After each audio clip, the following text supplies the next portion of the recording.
আসসালামু আলাইকুম, সবাই কেমন আছেন? এবারের ছুটিতে আমরা সবাই মিলে চলে গিয়েছিলাম ইথুরাতে। প্যারিস থেকে ইথুরাত অ্যারাউন্ড ২৩০ কিলোমিটার দূরে। সরাসরি গাড়িতে অথবা ট্রেনে লা হাওর হয়েও পরে বাসে করে যাওয়া যায়।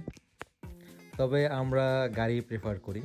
আমরা প্যারিস থেকে মোট ৬ জন ছিলাম এবং আমরা ৬ জনই গাড়িতে চেপে চলে যাই ইথরাতের উদ্দেশ্যে। যেতে অ্যারাউন্ড ৩.৫ ঘন্টা মতো সময় লাগে। ইথরাতে গিয়ে পৌঁছে যেহেতু সামার ছিল, একটু গরম ছিল। আর যেহেতু সমুদ্রের পাড়ে নামার সাথে সাথে একটা ঠান্ডা বাতাস এসে লাগে, তাই এক অন্যরকম অনুভূতিতে আমরা পড়ে যাই। আমরা দেরি না করে সবাই যার যার মতন ছবি তোলা, ভিডিও করাতে ব্যস্ত হয়ে যাই এবং গিয়েই আমরা অনেকক্ষণ ছবি-টবি তুলে ভিডিও করে ঠিক তার সামনেই একটা পাহাড় পড়ে। আমরা সেখানে বেশিক্ষণ দেরি না করেই পাহাড়ে ওঠার জন্য প্রস্তুত হয়ে যাই এবং ওঠা শুরু করি। যেহেতু আমাদের হাইকিংয়ে তেমন একটা এক্সপেরিয়েন্স নাই, আমরা সবাই প্যারিসে থাকি। পাহাড়ে ওঠা একটু আমাদের জন্য কষ্টকর। কিন্তু এত সুন্দর সিনারিও ছিল আশেপাশে, মনোমুগ্ধকর সব দৃশ্য। আমরা আমাদের সকল ক্লান্তি ভুলে যাই। আর পাহাড়ে ওঠার সময় ৩ থেকে ৪টি ভিউ পয়েন্ট পড়ে। আমরা প্রায় প্রত্যেকটাতেই থামি এবং অনেকক্ষণ সময় নেই। নিজেরা একটু রেস্ট করি, একই সাথে আমরা গল্প করি, আড্ডা দেই এবং অনেক ছবি তুলি, ভিডিও করি এবং পাহাড়ের উপরে আমরা অনেকগুলা গ্রুপ ছবিও নেই। ঠিক পাহাড় থেকে একদম চূড়ায় একটু নিচে নামলেই একটি গুহার মতো পড়ে। এটা হচ্ছে ইতরাতের অন্যতম মেন আকর্ষণ, একটি কেভ। যেহেতু ইতরাতের পাহাড়গুলো চুনা পাথরের পাহাড়, তাই ন্যাচারালি এখানে বছরের পর বছর এই ধরনের ছোট ছোট কেভের তৈরি হয়। তার মধ্যে এটা অন্যতম। আর এখানে যাওয়ার জন্য সুব্যবস্থা করা ছিল, ব্রিজের মতো করা ছিল। আর সামারের কারণে যেহেতু ভ্যাকেন্স ছিল পুরো ইউরোপ জুড়েই, প্রচুর ইতালিয়ান টুরিস্ট ছিল এখানে। তাই ভিডিও করতে একটু বেগ পেতে হইছে। তারপর যতটুকু সম্ভব আমরা সাধ্যমতো চেষ্টা করেছি ভিডিও করতে, আপনাদেরকে দেখাতে। তা আমরা সেখানে অনেকক্ষণ বসেছিলাম। যেহেতু আমরা ডে ট্যুরে আসছি, সময় স্বল্পতা ছিল, তাই আমরা বেশিক্ষণ দেরি না করেই আবার নিচের দিকে নামা শুরু করি। তবে একটা কথা বলতে হবে, পাহাড়ে উঠতে যে এতটা কষ্ট, নামতে অতটা কষ্ট নয়, বরং তার চাইতে অনেক বেশি স্বাভাবিকভাবেই নামা যায়, অনেক স্বাচ্ছন্দ্যে। তা আমরা অনেক স্বাচ্ছন্দ্যে নিজেরা গল্প করতে করতে নিচের দিকে নামতে থাকি এবং নামার সময় যতগুলো ভিউ পয়েন্ট ছিল আমরা প্রায় প্রত্যেকটি ওয়েট করি, সেখানে আমরা আমাদের মতো ছবি-টবি তুলি এবং ধীরে ধীরে আমরা নিচে নামতে থাকি।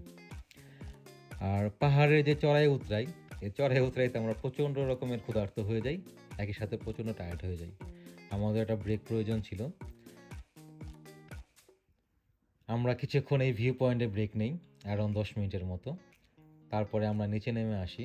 আর নিচে নেমে এসে সন্ত্রভিলে আমরা চলে যাই। গিয়ে আমরা খোঁজ করতে থাকি রেস্টুরেন্টের। ইতরাতের এই সন্ত্রভিলে অনেক ধরনের রেস্টুরেন্ট পাওয়া যায়। ফরাসি cuisine, Spanish cuisine, Italian cuisine, এছাড়াও অনেকগুলো আরব কুজিন, টার্কিশ কুজিন ছিল। যেহেতু আমরা অনেকদিন ধরেই প্যারিসে থাকি, ফরাসি খাবারের সাথে আমরা মোটামুটি পরিচিত। তাই আমরা একটি ফরাসি রেস্টুরেন্টই প্রিফার করি এবং একটি রেস্টুরেন্টের তেরাসে গিয়ে বসে পড়ি। মূলত আমরা সি ফুডই অর্ডার করি এবং আমরা সবাই সি ফুডই খাই। আর আমরা তৃপ্তি সহকারে খেয়ে আর দেরি না করি সোজা চলে যাই বিচে। এখানে একটা কথা বলতে হবে, ইতরাতের বিচ কিন্তু বালির বিচ নয়। এখানে কোনো বালিয়াড়ি নাই, সম্পূর্ণটাই হচ্ছে পাথর। যেহেতু আমরা জানতাম ইতরাতের বিচ হচ্ছে পাথরের বিচ, তাই আমরা আগে থেকে আমাদের সাথে করে স্যান্ডেল নিয়ে আসছিলাম।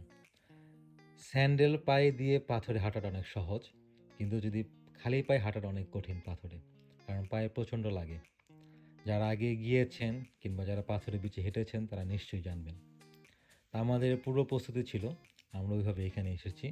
আর ইতরাত হচ্ছে ঠিক আটলান্টিকের পাশে।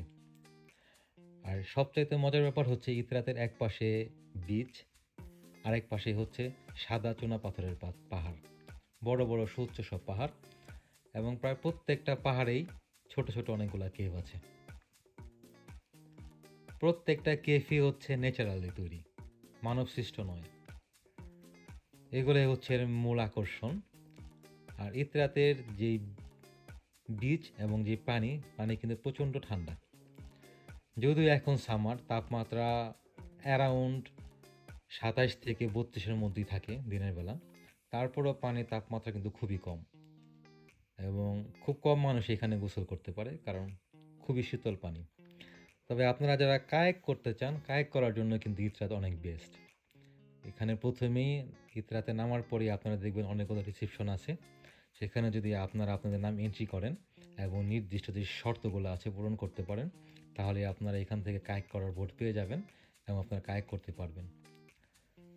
আমরাও দেখেছি, তবে খুব বেশি ছিল না, হাতে গোনা 2 থেকে 4 জন মানুষ কায়াক করতেছিল। কারণ কারণ আমরা কিন্তু আসছি অনেক পরে। আমরা প্রথমে পাহাড়ে ঘুরতে গেছি, তারপর আমরা নিচে নামছি, বিচে আসছি, ইচ্ছা করেই আসছি, যেহেতু এখন সামার, টুরিস্টের চাপ অনেক বেশি। আর বিচে যদি শান্তি মতো না ঘোরা যায়, প্রচুর ভিড় থাকে, ভালো লাগে না। তাই আমরা দেরি করে আসছি, ঠিক বিকাল সন্ধ্যা হওয়ার আগে আগে। এর জন্য আমরা অনেক শান্তি মতো ঘুরতে পারছি। সাথে যারা ছিল তারা কেউই তেমন গোসল টোসল করে নাই, তবে আমি একটু করছি। এবং গোসল করার পরে কখন যে বিচে শুয়ে ঘুমায় পড়ছি নিজেও জানি না। ঠিক ঘুমে থেকে উঠে শুরু হয় আমাদের কেভ যাত্রা। এটা হচ্ছে ইতরাতের সবচাইতে বড় কেভ। এর এই পাশ থেকে পাহাড়ের অন্য পাশে চলে যাওয়া যায়, এটা পায়ে হেঁটে অন্যভাবে যাওয়া সম্ভব নয় এই কেভটা ছাড়া।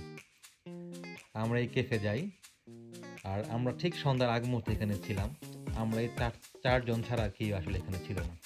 আমরা চারজনই মূলত পুরো কেভটা এক্সপ্লোর করি। কেভের ওই সাইড থেকে এই সাইড সম্পূর্ণ আলাদা রকমের।